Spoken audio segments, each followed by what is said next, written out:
All right, welcome. My name's Jim from Return Solutions. I wanted to take a few minutes to go over the accounting and finance program, Return Solutions, which obviously can save your business a lot of money.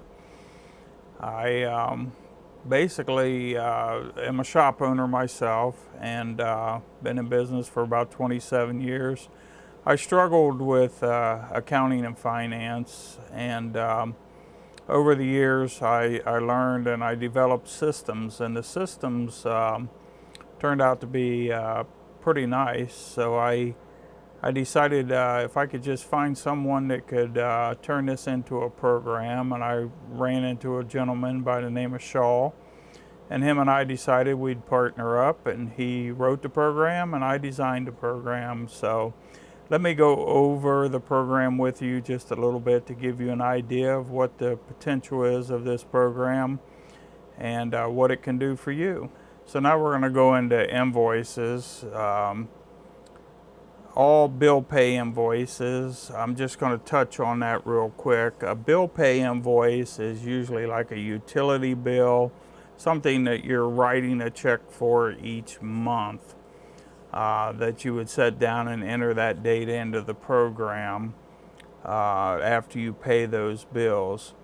All itemized invoices, all bill pay, all itemized, they're pretty much the same. So we'll take a look at all itemized invoices. Itemized invoices have more detail. They're not just like an electric bill. They're in many cases they have some content that you want to record and keep that information itemized. And under all itemized invoices, you can search by supplier, you can search by invoice number, you can search by PO number, part number, and you can select a range of a period of time that you want to actually do this search. So right now we'll just do one supplier. Okay, so I typed in Napa, and obviously there's a drop down. For the program to work properly, you need to select from the drop down. So we're just going to do a general search of Napa Auto Parts. If we wanted to find a particular part, we could put in just that part number and pull something up that way. So I'm going to click the Find button. And basically what the program has done, it has just found all the Napa invoices. Now I didn't select a date range, so we have every single Napa invoice since I started using the program. So I'm not going to bore you with all this. I'm going to go ahead and select a date range. So if I wanted to look at,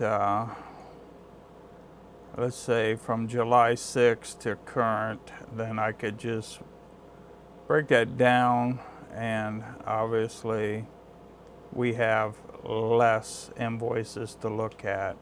Add an itemized invoice. This screen here will probably be the most used screen in the program. So the part supplier comes in, they've given you an invoice and a part, and what you're going to do at that point is enter that data into the program. So basically you're going to put the supplier's name, date, invoice number. If you're using purchase order numbers, you'd put the PO number here. If there's any discounts, you would enter those here. If there is sales tax on that item, you would enter it here. And if you have shipping charges, you would enter those here.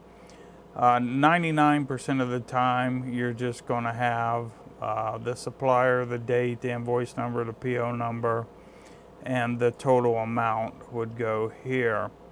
All right, and now you would enter the line items on that invoice. You would start with the part number, part description, quantity.